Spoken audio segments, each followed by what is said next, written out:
Mesdames et messieurs, bienvenue dans Duel. Aujourd'hui, Duel est consacré totalement à la médecine. Ah oui, la médecine. Donc, disons, les deux médecines.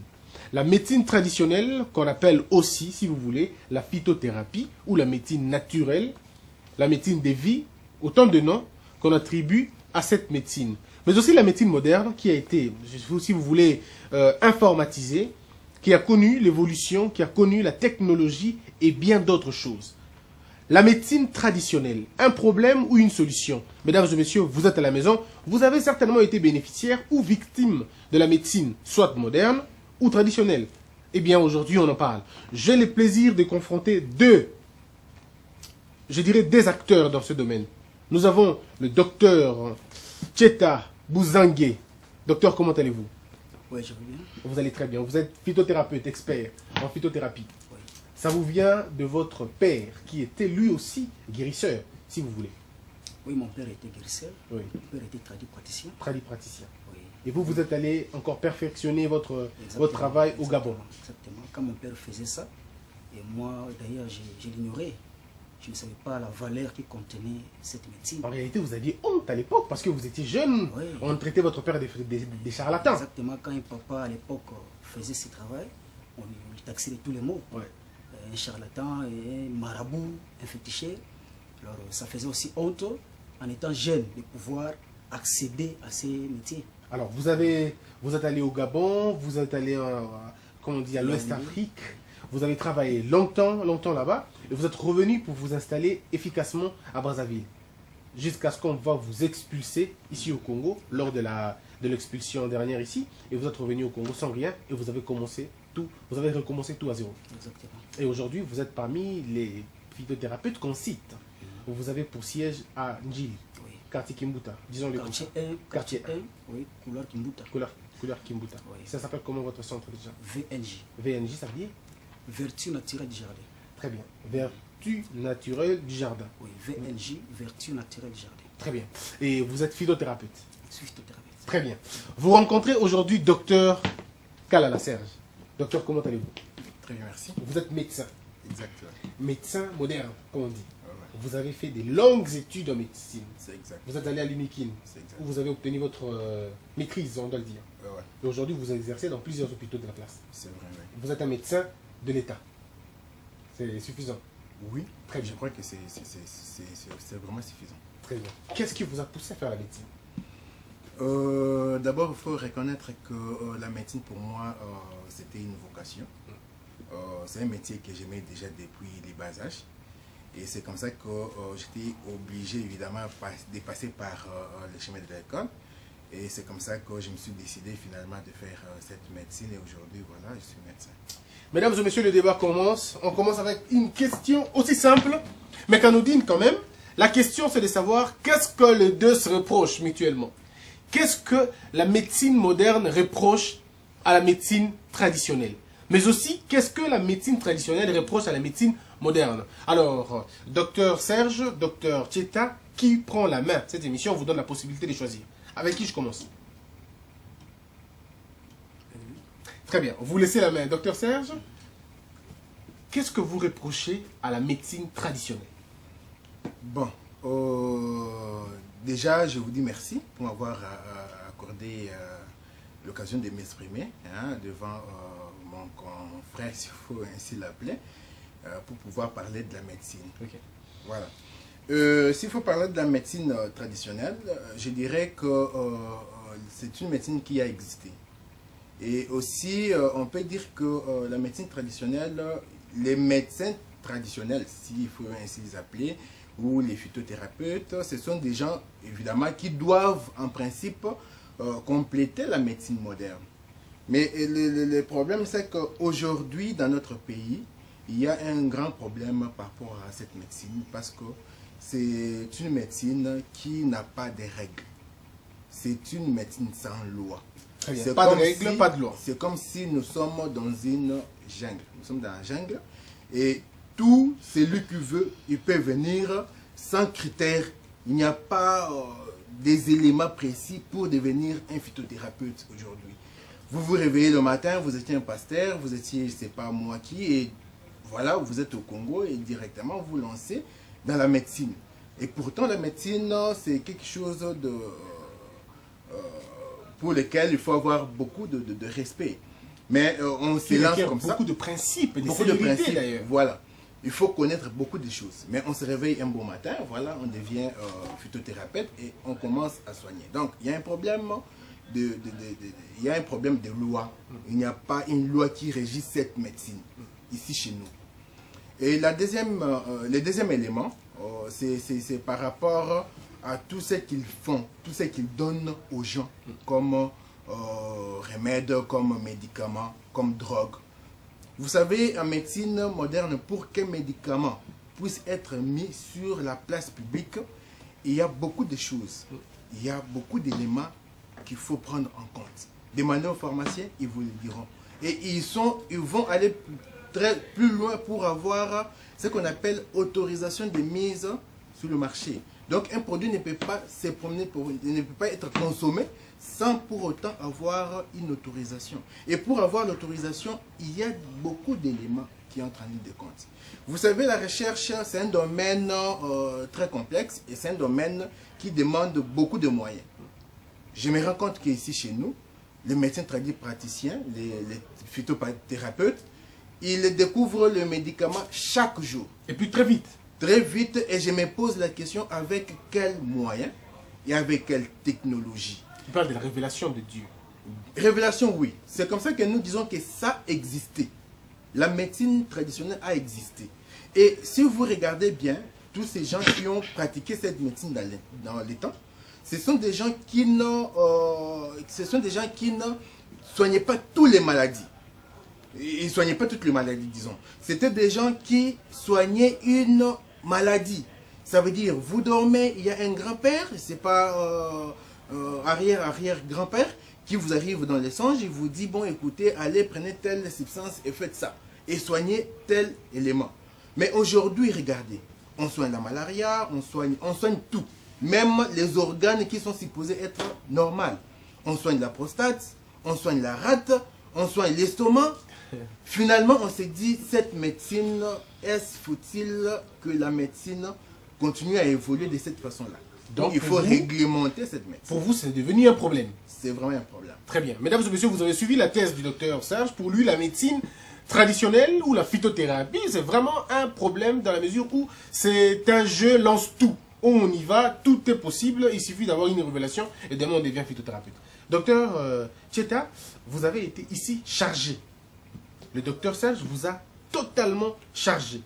Avez-vous des réponses, des répliques à faire? Mais aussi, après avoir balayé tout ça, vous pouvez aussi, à votre tour, charger la médecine moderne.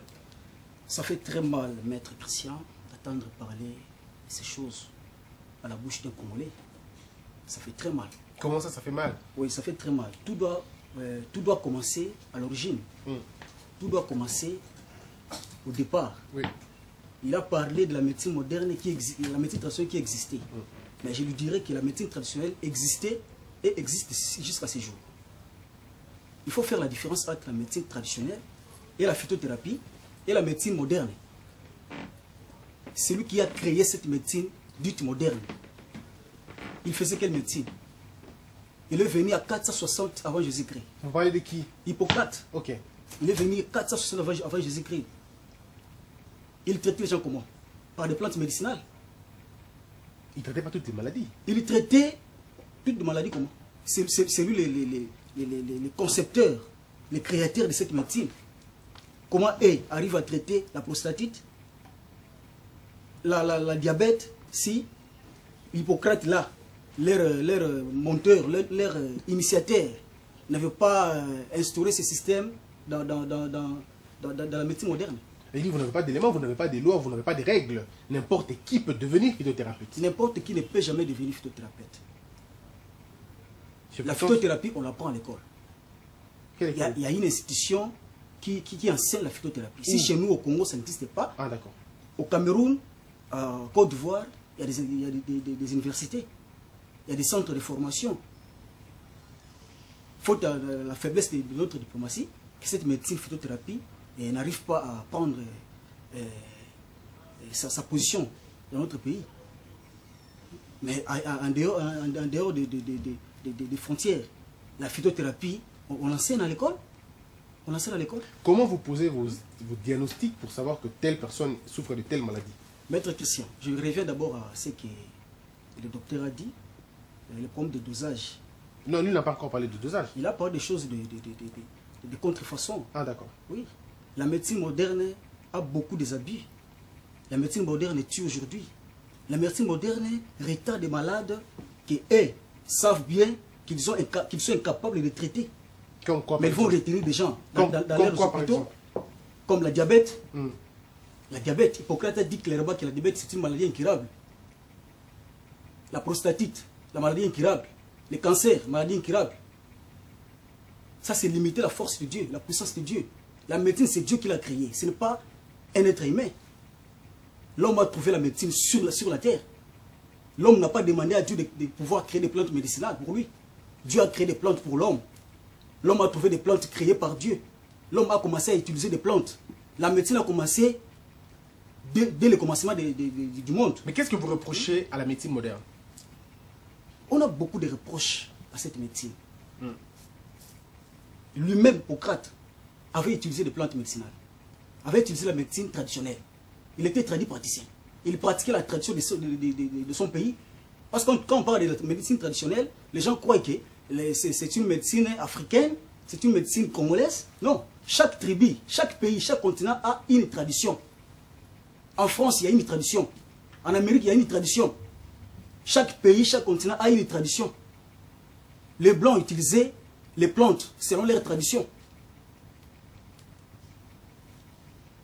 Alors, donc, on peut comprendre par là que la médecine moderne, docteur Serge, vous avez compris que le docteur Tcheta a beaucoup de remarques à vous faire, surtout au sujet de la médecine moderne. Vous retardez les malades, vous n'arrivez pas à traiter convenablement les gens, vous n'avez pas assez du courage de remettre ces malades entre les mains de la médecine traditionnelle. Monsieur Christian, en tout cas, merci beaucoup. J'ai pensé que mon co-débatteur allait peut-être attaquer les arguments, parce que nous avons parlé de la loi dans notre pays. Oui. Nous sommes Congolais parce que je viens de le dire tout à l'heure que, bon, voilà, c'est la bouche d'un Congolais. Évidemment, nous sommes au Congo. Moi, j'ai appris la médecine au Congo. Il y a d'ailleurs plusieurs écoles aujourd'hui, plusieurs universités donnent forme de médecins.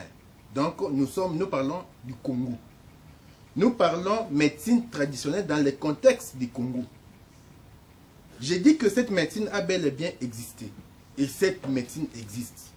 Malheureusement, actuellement, il y a trop peu de vrais. Il y a trop peu de vrais. Et la majorité, aujourd'hui, ce sont des faux. Ce sont des faux. Et c'est comme ça que nous disons que cette médecine n'a pas de loi dans notre pays. Je crois que mon débatteur n'a pas trouvé d'argument pour pouvoir convaincre les téléspectateurs par rapport à cet élément. La médecine traditionnelle n'a pas de loi chez nous. Mais ça n'empêche pas, que la médecine traditionnelle ait quand même des solutions à proposer. Médecine traditionnelle. C'est vrai. Oui. La médecine traditionnelle peut avoir des solutions. Mais quelle médecine traditionnelle? Pas dans ces formats que nous avons actuellement. Nous avons des choses qu'il faut revoir. Comme quoi? Pourquoi, par exemple? Vous trouverez un praticien qui passe à la télé. Il est dans une forêt en train de toucher des feuilles pour dire que, voilà, il fait la recherche dans une forêt. Avec quoi, on ne sait pas exactement. Et finalement, on sort des substances qu'on donne aux gens. Mais allez aux clubs universitaires, allez dans la majorité des départements de néphrologie aujourd'hui. Vous trouverez que la majorité des gens qui sont des malades, qui sont dans les services de néphrologie. Donc, j'ai dit néphrologie, c'est un département qui s'occupe de problèmes de reins. Vous trouverez que la majorité des gens, ce sont des gens qui ont pris des histoires des tradipraticiens ou les histoires des Chinois. Vous comprenez que ça devient un problème, c'est une médecine qui tue. On vous donne des histoires qu'eux-mêmes ne maîtrisent pas, ils ne connaissent pas. Quand on vous donne une substance, vous devez savoir qu'est-ce qu'il y a dedans. J'aimerais quand même dire à mon condébatteur que la médecine traditionnelle, la médecine moderne, jusqu'aujourd'hui, nous utilisons des plantes. La quinine, c'est un produit qui provient d'une plante médicinale. Donc, il ne faut pas dire qu'il n'y a que eux qui utilisent la plante. Aujourd'hui, quand vous regardez la majorité, c'est vrai, l'évolution, il y a eu beaucoup d'évolution. Nous avons des substances synthétiques qu'on a synthétisées. Mais en tout cas, nous avons beaucoup de produits qui viennent des substances. Mais la différence, c'est quoi? Nous étudions la plante. On regarde dans la plante. On s'est dit, dans cette plante, quel est l'élément qui soigne? Parce que dans une plante, il y a beaucoup d'éléments. Il y a de ceux qui soignent et ceux qui ne soignent pas. Et ceux qui sont inutiles, on enlève. Et on reste avec ce qu'on appelle les principes actifs dans un produit. Et ces produits, lorsque vous les prenez, moi médecin, quand je vous donne un médicament, je sais comment vous avalez, comment ça entre, où est-ce que ça va aller se fixer, pour quelle réaction. De telle sorte que s'il y a surdosage, je sais utiliser l'antidote. Je sais comment faire pour ne pas perdre le patient. Alors, vous leur reprochez qu'ils n'ont pas de dosage, ils n'ont pas une étude préalable, pas de diagnostic, c'est...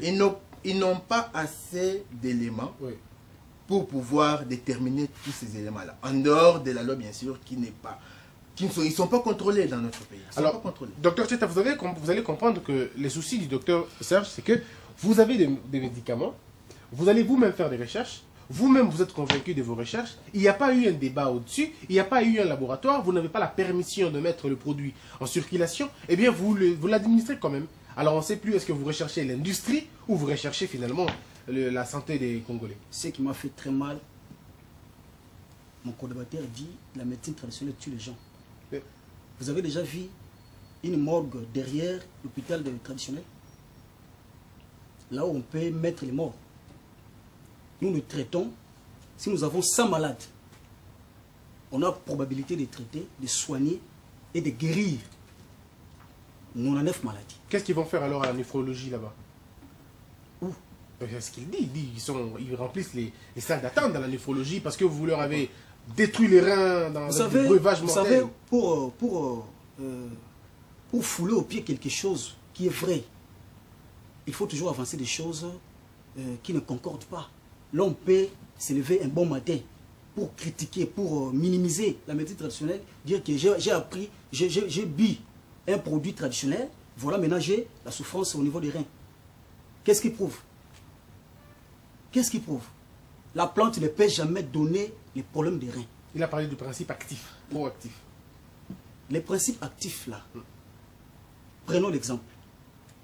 Dans les années 70, 60, nos ancêtres s'est traité comment? Il n'y avait pas de laboratoire pour fabriquer des médicaments. Nos ancêtres s'est traité comment?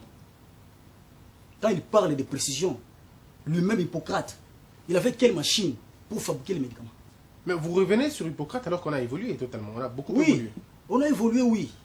Mais tout doit commencer au début, au départ. Citez-nous une maladie que vous traitez convenablement bien par rapport à la médecine moderne. Comme ça, vous allez débattre sur une maladie exacte. La médecine traditionnelle, traite plusieurs maladies. Pourquoi? Parce que la forêt est vaste. Chez nous, nous ne sommes pas limités parce que Dieu n'est pas limité. Dieu a créé des plantes médicinales. C'est question de faire des recherches. Quand eux échouent à des recherches, il ne faut pas accuser les tradipraticiens qui font des recherches tous les jours, qui trouvent des médicaments et qui soignent des gens. Docteur, vous avez une maladie spécifique que vous traitez, que la médecine ne traite pas? La médecine n'est pas limitée. Ne faites pas la médecine une science exacte. La médecine n'est pas une science exacte. Je suis d'accord avec vous. Là, c'est vous qui dites. Mais je pose la question. Avez-vous une médecine que vous seul traitez et que la médecine moderne échoue?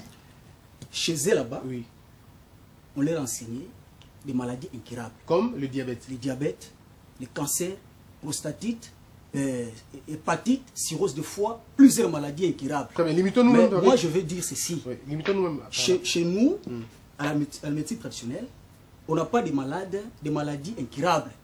Parce que la forêt est vaste. Jour au jour, nous faisons des recherches pour trouver des remèdes à ces problèmes. Très bien. Bon, alors, la question... puis, je vais vous dire que le débat, il est ouvert. Hein, les débats, vous n'êtes pas à l'école, vous attendez l'autre qui parle. Vous pouvez intervenir. Et quand il parle, par exemple, de maladies comme les cancers. Les cancers, est-il une maladie? Les cancers, évidemment, tel qu'il est dit, je ne sais pas s'il comprend ce que ça veut dire un cancer. Parce que j'ai comme impression, à chaque fois que je suis les tradis praticiens parler à la télé, moi, j'ai ça. Parce que quand on parle d'une tumeur telle qu'il est dit, il faut savoir au départ c'est quoi. Ça me fait mal quand un Congolais qui est allé faire la médecine traditionnelle ailleurs, paraît-il, faut-il encore qu'il nous amène des preuves, des diplômes. Vous n'êtes ça, pas, c'est un fait. Vous n'êtes pas venu bon, ça, ici, effectivement, non, c'est pas un problème. Très bien. Ça, je ne peux pas passer à la télé, oui. parler, dire que je suis médecin alors que je ne le suis pas. Aujourd'hui, mon condébatteur parle, il dit qu'il est docteur. Ça, c'est un nom d'abord que lui se donne. Parlons d'Hippocrate. Même Hippocrate aujourd'hui, si aujourd'hui Hippocrate est mis dans un hôpital, il ne va pas se retrouver. Hippocrate ne se retrouvera pas. Il est le père de la médecine. Mais nous avons évolué avec cette médecine. Nous ne sommes pas restés au stade rudimentaire. C'est comme ça qu'aujourd'hui, nous, médecins, quand nous allons ailleurs, nous voyons ce que les autres font, on se rend compte que nous sommes encore un peu encore en arrière par rapport, par exemple, aux Européens, aux Américains. La science évolue. Vous ne traitez pas les diabètes, docteur? Nous traitons les diabètes. Nous traitons le diabète. Nous traitons les cancers. Mais écoutez, il y a une stratification, une catégorisation dans les cancers, dans les tumeurs. Nous avons des types de tumeurs. Nous avons ce qu'on appelle des tumeurs bénignes et des tumeurs malignes. Les tumeurs bénignes, ce sont des histoires qu'on enlève sans problème. Ça pose aucun problème. Je ne sais pas s'il le sait. Ça ne pose aucun problème. Faut-il encore qu'on les dise que là, nous sommes devant une tumeur bénigne? Ça ne pose aucun problème, le médecin l'enlève. Mais devant une tumeur maligne, qu'on appelle les cancers, devant une tumeur maligne, il faut voir à quel stade le malade se trouve. Lorsque nous sommes à un stade déjà nous sommes à un stade où le cancer a déjà des métastases. Les métastases, ça veut dire que la tumeur a déjà émis des ramifications. Je donne un exemple. Vous avez une tumeur primitive, un cancer primitif au départ au niveau de l'estomac. Et le malade reste à la maison, il les soigne, les tradipraticiens, il les manipule, tout ça, tout et tout. Et pendant tout ce temps, la maladie évolue à bas bruit. Et lorsque la maladie quitte déjà l'estomac, atteint déjà le foie, et quitte le foie, atteint déjà les intestins ou les poumons, vous êtes déjà devant un malade avec plusieurs foyers. Je ne veux pas enlever le foie, au même moment j'enlève le poumon et puis j'enlève tous les organes. Non. Donc, devant métastase, déjà, on devient impuissant. Mais je suis médecin, ça fait plus de 10 ans. Je n'ai vu aucun malade, aucun alors, qui a été soigné par la médecine traditionnelle, alors qu'il présentait ce qu'on appelle hépatocar. Ça veut dire un cancer du foie. Je n'ai jamais vu. Je n'ai vu aucun. Je ne sais pas si mon co-débatteur a même un exemple, même un cas. Ça n'existe pas. Un médecin, un malade de ce genre, nous faisons l'accompagnement et on explique. Ce qui se passe, c'est quoi? Lorsque vous dites à la famille que voilà, il se pose tel problème, ils vont voir les tradipraticiens. Mais parce qu'il y a la recherche de la solution. Effectivement, l'homme c'est pareil. Mais est-ce qu'il trouve la solution ou il trouve des problèmes? Pourquoi je dis ça? Parce que la majorité des cas, en tout cas, tous les cas que moi j'ai vu pour l'hépatocar, donc par exemple le cancer du foie, je n'ai vu aucun praticien les soigner ici au Congo. Est-ce que la médecine traditionnelle n'est pas un appui dans la mesure où vous êtes tellement cher, vous exigez beaucoup et que, bon, à un moment donné, les gens se disent on n'a pas beaucoup d'argent, le pouvoir d'achat est faible, pourquoi ne pas nous rabattre à une médecine qui nous offre mieux? La médecine coûte cher. Et d'ailleurs, il y a un adage qui dit la santé n'a pas de prix. Ça, c'est un fait. Parce que quand vous regardez les gens boire chaque jour dans nos bistrots ici, vous vous rendrez compte que les gens ont un peu de moyens. Mais quand il s'agit maintenant de la santé, ils deviennent chiches. Ça, c'est un fait. C'est aussi un autre sujet. C'est aussi un autre sujet par rapport aux moyens. Je dis que la médecine traditionnelle a existé. Et il y a eu de parents, de grands-parents qui ont soigné, mais pas comme ça s'est fait aujourd'hui. vous trouverez un tradipraticien, lui, son grand-père lui a tout montré. Son grand-père avait fait les démarches, avait fait la recherche dans tous les domaines possibles. Et il y a même ceux qui vous disent qu'ils soignent le VIH-Sida. Sans preuve. Mais comment voulez-vous le preuve? Parce qu'il y a des gens qui sont guéris dans cette histoire. Je suis médecin. Docteur Boussangui. Ça fait très mal. Oui, en fait, finalement aujourd'hui ça ne fait que mal. Hein? Oui, ça fait chez vous ça fait mal, chez lui ça fait mal. Ça fait très mal. Ok. Je ne suis pas là pour montrer les titres académiques aux téléspectateurs qui nous suivent à la maison. Nous sommes là pour enseigner, informer aux téléspectateurs la vérité qui se cache au sein de la médecine. Il y a des tabous. Il y a trop de tabous. Il faut le dire en face. La médecine moderne, c'est une pierre apportée pour l'édifice de la médecine. C'est une pierre, une petite pierre. Mais ce n'est pas la médecine en général. Il ne faut pas faire... il ne faut pas donner l'impression. C'est comme si la médecine moderne, c'est une science qui encadre toute la médecine. Ou que la médecine moderne, c'est au top, c'est supérieur de la médecine traditionnelle. C'est faux. Parce que tout a commencé à la médecine traditionnelle. Le début de la médecine, c'est la médecine traditionnelle. Oui, mais on n'est plus au début. Maintenant, on a évolué. Oh. Comment l'homme ne peut pas savoir là où il vient, mais il veut savoir là où il va? Non, mais parce qu'on n'est plus effectivement là, nous sommes en train d'avancer. On doit toujours revenir en arrière. On dit que vous n'avez pas les précisions. Sur le dosage, parlons-en. C'est le dosage, papa. Oui, on dit que vous n'avez pas de précision. Définissons d'abord la médecine. L'art de prévenir et de guérir. L'art de prévenir et de traiter. C'est faux. Ah, c'est faux? Non, la médecine est à la fois une science et un art. Là, il définit la médecine comme un art. Mais la médecine est à la fois une science et un art. Pourquoi j'ai dit qu'il y a une science? Et aussi, c'est une science exacte. Un patient... Lui, il avait dit que c'était pas une science. Non, je vous dis, c'est comme ça que nous disons. Là, il prend la médecine comme un art. La médecine est à la fois un art et une science. Mais il n'a pas tort quand il dit que c'est un art. Il définit d'abord, il dit par de l'art. Donc, il a dit tout à l'heure, il a dit tout à l'heure que la médecine traditionnelle, la médecine moderne n'est pas une science exacte. Et moi, ça m'étonne. Et quand nous posons nos diagnostics dans nos box, dans nos cabinets, ce sont des diagnostics précis et c'est exact. Quand vous venez, on fait la goutte épaisse, on vous dit que vous avez la malaria, la goutte épaisse démontre que vous avez la malaria. On dirait que ce n'est pas exact. Docteur, allez-y. Papa Christian, tout doit commencer par la définition. Il faut savoir définir la chose.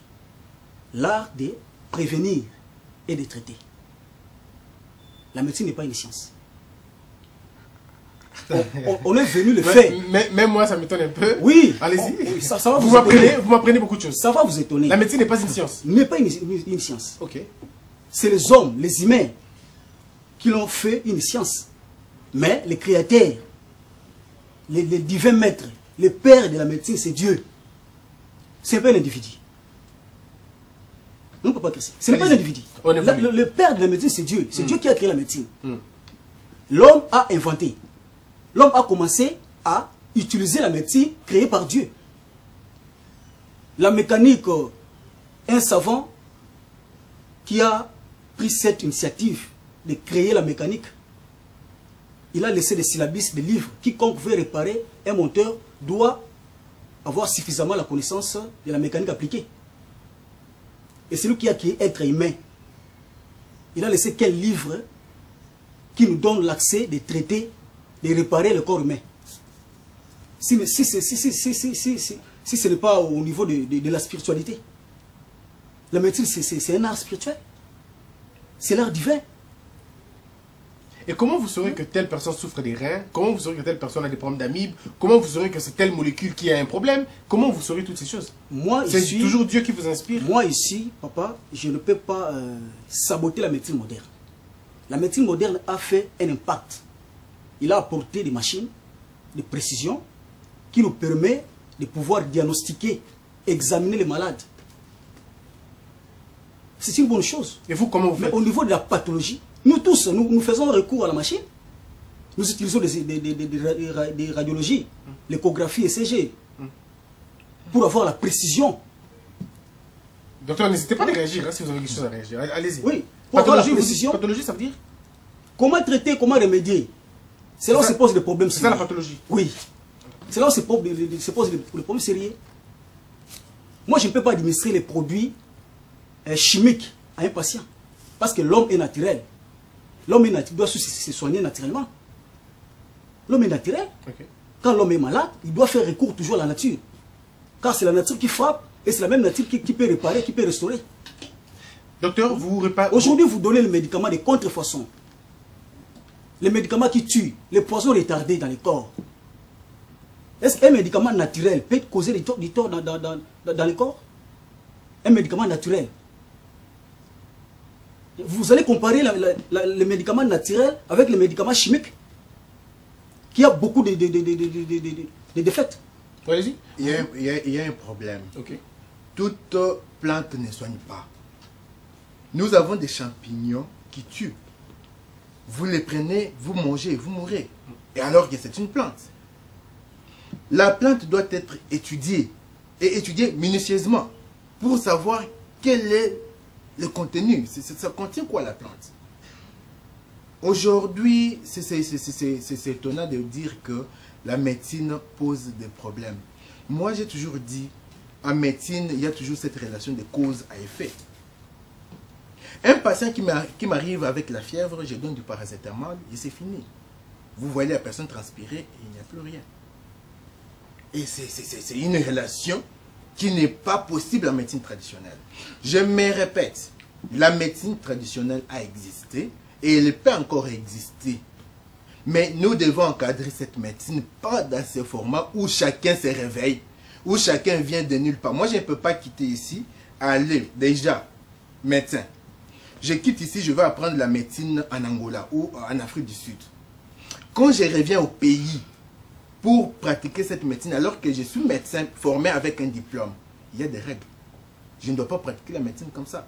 Je dois d'abord savoir, on doit savoir, est-ce que réellement vous êtes médecin, est-ce que vous êtes habile, est-ce que vous devez faire ça, tout, on vous autorise, on vous donne ce qu'on appelle numéro de l'ordre de médecin. Et vous pouvez pratiquer. Raison pour laquelle d'ailleurs vous avez vu même à un certain moment l'hôpital du cinquantenaire avoir des problèmes avec l'ordre de médecin. Parce que leur médecin indien qui venait de là n'était pas absolument identifié par l'ordre. Donc, ici, nous sommes dans un contexte où quelqu'un c'est pas au Nigeria ou au Cameroun, il revient ici et puis bon, voilà, il est dans la jungle, on commence à pratiquer la médecine. De quelle façon, on ne sait pas, avec quelle substance, on ne sait pas. Ça, c'est un fait. Deuxième élément aussi, c'est que j'aimerais apporter ici. Nous, médecins, nous ne sommes pas pharmaciens. Un médecin n'est pas pharmacien. La pharmacie, c'est un autre domaine. Moi, mon problème, c'est étudier la personne, sa maladie. Donc, moi, j'ai fait la sémiologie médicale. Je découvre la maladie. J'ai dit, il s'agit de telle maladie. Et la recherche par rapport aux médicaments, ce sont les pharmaciens qui les font. Et dès qu'ils ont découvert, et nous disons, bon, par rapport à ce que vous avez trouvé, on peut donner par rapport à cette maladie. Mais alors, si vous tombez dans le besoin de la commercialisation, les produits synthétiques, je vous ai posé la question, comment un produit qui n'a pas de vie peut guérir quelqu'un qui a une vie? Aujourd'hui, même l'eau. La formule de l'eau, c'est H2O. H2O, ça c'est chimique. C'est la formule. Donc, nous voyons de l'eau, mais il y a des molécules là-dedans que nous devons déterminer. Donc, là, on peut avoir de l'eau en prenant deux hydrogènes avec un oxygène. Nous avons de l'eau. Quand il vous amène, donc, par exemple, il vous amène un breuvage, par exemple, vous amène un breuvage et vous dit, bon, ce breuvage guérit le problème des reins, guérit le problème d'infection urinaire, guérit le problème de foie, guérit le problème de maux de tête. Dans le même liquide, ils mettent un peu toutes ces formules-là. En quoi est-ce que c'est un problème? C'est un problème parce que, il faut d'abord être sûr que ce qu'ils disent c'est vrai. Parce que moi, je suis sûr que ce que les autres m'ont dit c'est vrai. Par rapport aux moyens qu'ils ont mis pour pouvoir déterminer toutes ces substances. Et ce n'est pas fini. Nous faisons la pharmacovigilance. La pharmacovigilance, c'est quoi? C'est lorsqu'un produit est mis sur le marché, moi, médecin qui prescrit, je suis mes malades. Lorsque j'ai prescrit un produit et je trouve qu'il y a beaucoup d'effets secondaires, il y a beaucoup d'éléments que les malades rapportent, je suis obligé d'appeler les pharmaciens pour lui dire, bon voilà, on peut même retirer le produit du marché. Mais ces produits qu'on me présente, tous ceux qu'on me présente comme ça, tout ce qu'on me présente là, Ça ne se fait pas ici. est-ce que c'est réel? dites? Non, nous le faisons. Vous n'êtes pas médecin et vous ne le savez pas. Il est docteur. Non, il n'est pas médecin. Donc, il n'est pas, je ne sais pas, il est docteur, mais il n'est pas médecin. Donc, il ne peut pas les savoir. Nous faisons la pharmacovigilance. Ça veut dire qu'il y a des fiches qui circulent par rapport aux pharmaciens. Nous avons chaque jour les délégués que nous recevons, les délégués pharmaceutiques, qui viennent nous parler des médicaments. Et par rapport à ces médicaments, nous avons toujours ce qu'on appelle le feedback.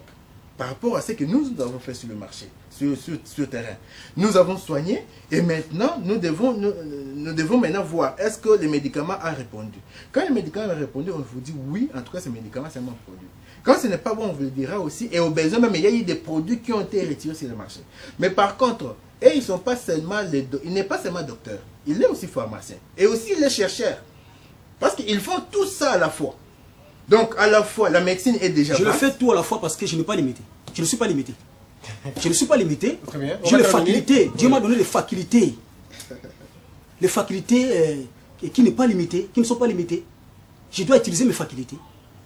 Je ne peux pas rester, je ne peux pas limiter, je ne peux pas limiter ma vie. Je ne peux pas limiter mon talent. Je ne peux pas limiter mes potentialités. Déjà, la médecine, elle est vaste. Voilà, c'est ça. La médecine, déjà, elle est vaste. Cette médecine-là. On va venir au milieu, on va terminer. Venez au milieu, on va terminer l'émission. Nous avons fait... On va terminer, venez au milieu. J'ai entendu des choses, des lois, des règles.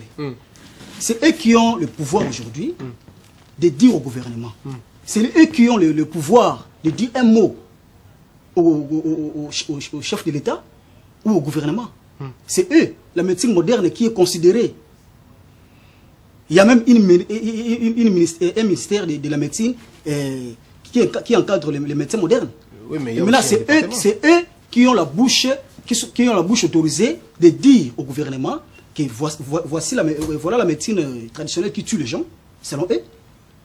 Comment peut-on faire pour remonter cette médecine? Voilà. C'est leur devoir. Oui, docteur. C'est le même travail que nous sommes en train de faire. Déjà, quand on passe à la télé aussi, c'est pour interpeller les gestionnaires du pays, c'est pour interpeller les députés, pour pouvoir évidemment mettre accent sur cette médecine. Parce qu'il s'agit des vies des Congolais. Il s'agit des vies des Congolais. Il faut vraiment prendre soin de cette vie. Par rapport à cette médecine, il doit y avoir une réglementation. De telle sorte qu'on ne soit plus dans la jungle où on peut tout faire. On peut tout administrer sans surveillance. Donc je pense que même eux aussi, c'est ce qu'ils doivent faire. Mais je me dis que ce sera difficile, surtout de ces côtés, parce que, en tout cas, 95% des gens sont des charlatans. Et si cette médecine